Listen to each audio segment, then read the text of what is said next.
नमस्ते। बिहार विधान परिषद के सदस्य, शिवहर लोकसभा के पूर्व प्रत्याशी सैयद फैसल अली साहब हैं और कल से ही सदन हंगामेदार रही है। लोकसभा हो या विधानसभा, दोनों जगह लगातार बहस जारी है और कल महागठबंधन के नेताओं के द्वारा काला कपड़ा पहनकर सदन में जाया गया था। भारी बवाल हुआ था। क्या कहेंगे सर? भारी बवाल के बीच सदन शुरू हो रही है। देखिए, एक चीज बिल्कुल स्पष्ट है कि हमारा दल और हमारे नेता यानी राष्ट्रीय जनता दल और हमारे नेता तेजस्वी यादव जी, ये लोग जन सरोकार के लोग हैं। और जन जन का जो मुद्दा है आज की तारीख में, वो सबसे महत्वपूर्ण मुद्दा जो है वो है मताधिकार का आपका बचाव करना, उसकी रक्षा करना।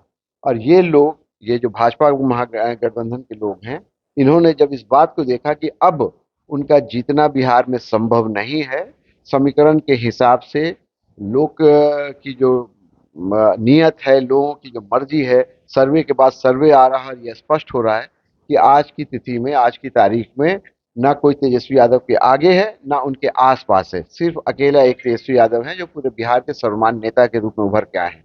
तो ऐसी स्थिति में उन लोगों ने इस बात को समझ लिया कि वोट के जरिए नहीं जीता जा सकता है, तो वोट चोरी करना चाह रहे हैं। और हमारे नेता का ये निर्देश है तेजस्वी जी का कि वोट की चोरी नहीं होने देंगे, वोट बंदी नहीं होने देंगे। गरीब, गुरबा, पिछड़ा, अल्पसंख्यक के वोट की जो हकमारी होने की बात चल रही है, कोशिश चल रहा है, प्रयास चल रहा है चुनाव आयोग के कंधे पर बंदूक रख करके, वो हम लोग नहीं होने देंगे। और इसीलिए कल पूरे बिहार विधान मंडल में, चाहे विधानसभा हो या विधान परिषद हो, हम लोगों ने प्रोटेस्ट किया, हम लोगों ने प्रदर्शन किया और हम लोगों ने पुरजोर तरीके से ये मांग उठाई कि ये जो एसआईआर हो रहा है, इसकी कोई आवश्यकता नहीं है। और बहुत कम समय में सिर्फ और सिर्फ का एक इसका मकसद है कि जो पिछड़ा, दलित, अल्पसंख्यक है, या एकदम स्पष्ट शब्दों में कहें कि जो चिन्हित वोटर है, जो ये भाजपा गठबंधन के विरोध का वोटर है, उसको किसी तरह से वोट के अधिकार से वंचित किया जाए। ये हम लोग नहीं होने देंगे।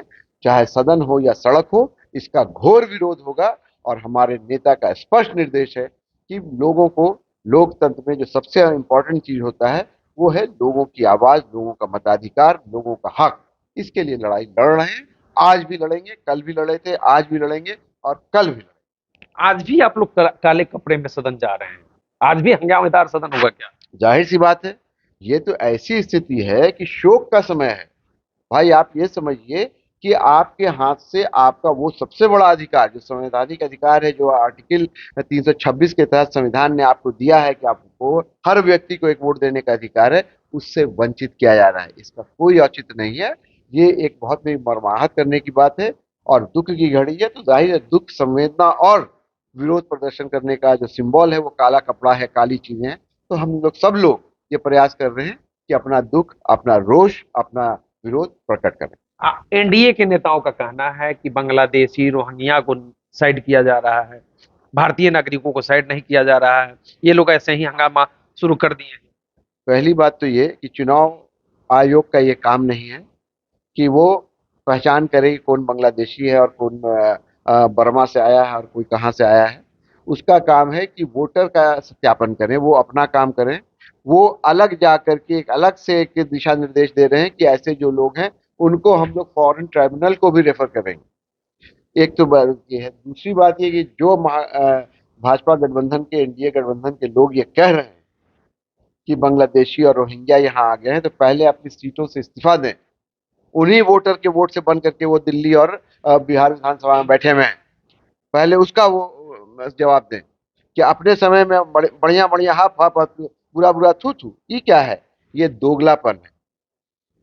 एनडीए के लोग दोगलापन कर रहे हैं। उनके एक बिहार के वोटर से जीत करके केंद्र में सत्ता में है, बिहार में सत्ता में है, और अब चाह रहे हैं कि किसी को बांग्लादेशी बना दें, किसी को रोहिंग्या बना दें और फिर से लूट मार करें। ये होने नहीं देंगे। और सबसे मजेदार बात समझ लीजिए मिश्रा जी, कि ये जो स्थिति बनी है, तो ये पासा उल्टा पड़ गया है। वो सोच रहे थे कि हर क्षेत्र में 2000, 4000, 5000 वोटर को काट करके और अपना वोटर जुड़वा करके चुनाव जीत देंगे। लेकिन जैसे हम लोगों का नारा संविधान बचाओ का पिछली बार इनका पसीना छोड़ा दिया था, वैसे ही इस बार इनका अपना ये खुद का गेम उलट पड़ गया है और पूरे बिहार में मतदाताओं में गोलबंदी हो रही है। ये सबका मताधिकार का ये लोग हनन करने जा रहे हैं। ये गोटी उल्टी पड़ रही है। ये लोग देखिएगा कितने नीचे गिरेंगे अभी। और बिहार में सत्ता इस बार, मुकुट जो है ना, वो सजेगा तेजस्वी यादव के माथे पर। क्या होगा, मतलब मतदाता जो नाम जुड़वा रहे हैं, जुड़वा पाएंगे बिहार विधानसभा चुनाव से पहले तक जो इनका दावा है इलेक्शन कमीशन का कि हम काम पूरा कर लेंगे, हो पाएगा? किस इलेक्शन कमीशन की बात कर रहे हैं? वो इलेक्शन कमीशन जो 2 चरण में और 1 चरण में होने वाले चुनाव को अब 8 चरण में करवा रहा है। इतना एफिशिएंट है, इतना इसमें क्षमता है कि आप सबको याद होगा कि जो इलेक्ट्रॉनिक वोटिंग मशीन नहीं था, ईवीएम नहीं था, तो 1 चरण में पूरे भारत में चुनाव हो जाता था और दूसरे दिन सुबह होते होते कहां कहां कितना प्रतिशत मत पड़ा है ये तक अनाउंस हो जाता था। और ऐसा निकम्मा चुनाव आयोग है कि महाराष्ट्र चुनाव का अभी तक पूरी सही गणना नहीं दे पाए। ये बताने में ये फेल हुए हैं कि जहां 100 वोट है वहां 120 वोट की गिनती कैसे हुई। तो आप किसकी बात कर रहे हैं? जाहिर सी बात है कि अपनी अक्षमता को ये लोग छुपाने के लिए इस तरह का हथकंडा